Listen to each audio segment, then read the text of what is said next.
Ang alamat ng pinya. Nung unang panahon, may nakatirang mag-ina sa isang malayong pook.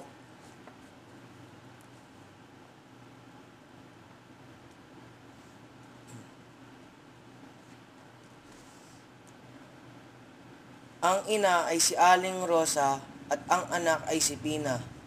Mahal na mahal ni Aling Rosa ang kanyang bugtong na anak, kaya lumaki si Pinang sa layaw.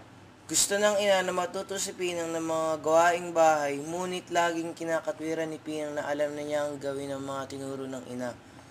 Kaya't pinabayaan na lang niya ang kanyang anak.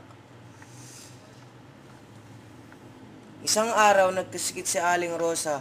Hindi siya makabangon at makagawa ng gawaing bahay. Inutusan niya si Pinang na magluto ng lugaw. Isinalang ni Pinang ang lugaw, ngunit napabayaan dahil sa kalalaro.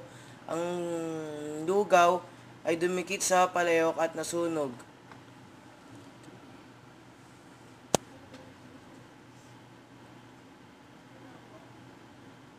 Nagpasensya na lang ni Aling Rosa. Napagsilbihan naman siya kahit paano ng anak.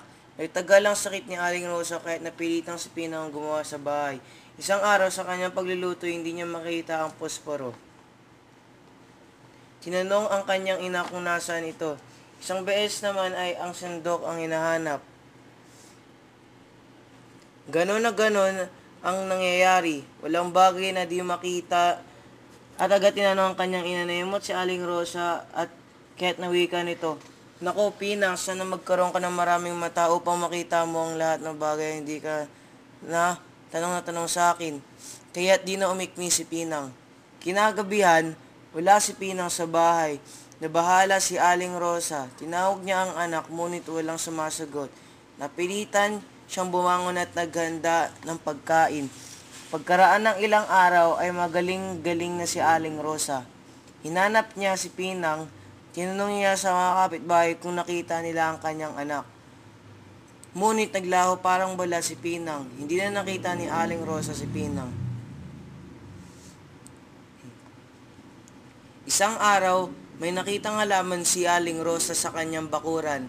Hindi niya alam kung anong uri ang halamang iyon. Inalagaan niyang mabuti hanggang sa ito yung magbunga. Laking pagmangka ni Aling Rosa na makita ang anyong bunga ito. Hugis ulo ng tawat na pababaluto ng mata.